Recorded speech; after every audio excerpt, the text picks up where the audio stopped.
박근혜 대통령은 대선에서 복지 공약을 내세우면서 세금을 올리지 않고 예산 낭비를 줄여 재원을 충당하겠다고 공언했습니다. 그러나 뉴스타파가 나라살림연구소와 함께 2013년 결산 내역을 분석한 결과 예산을 낭비하거나 비효율적으로 사용해서 4년 연속 국회 시정 요구를 받은 예산 낭비성 사업이 25개나 되는 것으로 나타났습니다. 최윤원 기자가 보도합니다. 지난 7월 국회 농림축산식품부에 대한 결산회의. 그 해농업개발 부분만 봐더라도 예산 현액이 355억 원 중에 55억 원만 지금 집행이 되어 있는데 지금 이것은 이번 처음 나온 문제가 아니라 3년 동안 계속 지적된 거 아닌가요? 그렇습니다. 그 이번에 또 반복돼 갖고 같은 이번에는 좀 정리를 해야 될 것 같습니다. 그동안에 지원해. 농림축산식품부와 농어촌공사가 담당하고 있는 해외 농업개발 융자 사업이 도마에 올랐습니다. 이 사업은 지난 2009년 이명박 정부가 국가 비상시 곡물 자원의 안정적인 해외 공급선을 확보하겠다는 목적으로 시작했습니다. 지금까지 모두 1,600억 원의 정부 예산이 배정됐고 32개 기업이 연 2%의 싼 이자로 융자 지원을 받았습니다. 식량 자립도가 23%밖에 안 되는 상황에서 우리 국토는 한계가 있고 해외에서 이런 땅을 확보하고 농사를 지어서 가지고 들어오는 노력을 현재는 조금 좀 더디게 느껴지고 좀 미흡하다고 느껴지지만 이거는 실패할 가능성은 거의 없다고 보고요. 하지만 이 사업의 효과는 극히 저조합니다. 지원을 받은 32개 기업 가운데 실제 해외에서 생산한 곡물을 국내로 들여온 기업은 12곳에 불과합니다. 이들 기업의 해외 곡물 생산량 대비 국내 반입량도 2011년 0.6%, 2012년 0.7%, 지난해엔 3.8%에 그쳤습니다.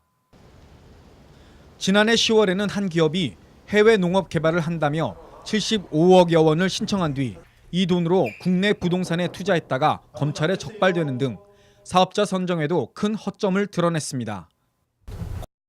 으로 이렇게 개명하지 않았나요? 융자를 받은 대기업 가운데 사업을 중도에 포기하는 경우도 있습니다. 한진중공업은 2012년 필리핀에서 옥수수를 생산한다며 26억 원을, CJ제일제당은 2012년 호주에서 카사바를 생산한다며 75억 원을 각각 지원받았지만 농지 미확보 등의 이유로 사업을 포기했습니다. 철저한 사전조사가 없었다는 이야기입니다. 융자금을 받았던 사업 모델 자체가 바뀌었기 때문에 저희가 이걸 계속 쓴다는 거는 좀 적절치 않다고 판단이 돼서 13년 12월에 원액상환을 다 했어요. 원금이랑 이자까지 합쳐서. 그 토지 확보가 아니라서 지금 재검토를 하고 있는 걸로 알고 있어요. 뭐 철수할 수도 있고요. 26억 받았다 다 상환한 걸로 알고 있어요.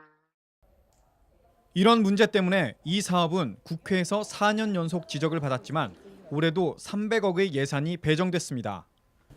농어촌공사는 올해 들어서야 이 사업에 대한 전면 재평가를 위해 외부 용역을 맡겼다고 말합니다.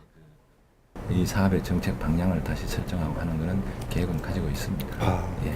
그러면 이제 용역을 줘서 내부 전문기관에 용역을 줘서 전문가들이 이 정책 전반에 지금까지 주 지적 사항도 있고 시행했던 문제점을 종합적으로 보고 평가해서 그 결과에 따라서 지금 기회비용 측면에서 그 사업이 딴 데 쓰여질 수도 있는데도 불구하고 이 사업에 돈이 투입이 된 거고 그게 쓰여지지 않았다고 하면 이제 기회비용이 상실된 거기 때문에 그 비효율적인 예산 집행이다 이렇게 볼 수 있습니다. 뉴스타파와 나라살림연구소가 국회 예결위의 자료를 분석한 결과 2010년부터 지난해까지 4년 연속 반복적으로 문제가 발견돼 시정 요구와 지적을 받은 사업은 모두 25건으로 나타났습니다. 부처별로는 대학생 근로장학금 지원 사업을 비롯해 교육부 관할 사업이 5개로 가장 많았고 농축산식품부가 2개 등이었습니다. 시정 요구와 지적 사항을 보면 사업 집행 관리 부적절, 예산 과소 과다 편성, 집행 부진, 사업 성과 저조 등이 대다수입니다. 2013년 이들 25개 사업에 배정된 예산은 지방교육재정교부금 41조 원을 포함해 46조 원에 이릅니다. 하여튼 적어도 뭐 1, 2년도 아니고 4년 동안 연속적으로 시정 조치가 우리 국회에서 요구했는데도 불구하고 뭐 행정부처가 이를 안 받아들인다는 것은 국회 입법권을 완전히 무시하는 거죠. 사실은 저희가 시정 조치를 요구한 부분은 어떻게 시정이 됐는지를 다시 분명히 확인해서 다음번 예산 단계에 더 강력하게 그걸 요구할 수 있는 부분을 뭐 제도적으로 만든다든가 법으로 좀 입법 조치를 만드는 방법을 하여튼 강구하도록 하겠습니다. 뉴스타파는 국민의 세금이 들어가는 정부 사업 가운데 4년 연속으로 국회의 지적을 받았지만 제대로 시정되지 않는 25개 사업과 그 지적사항을 정리해 홈페이지에 공개합니다. 뉴스타파 최윤원입니다.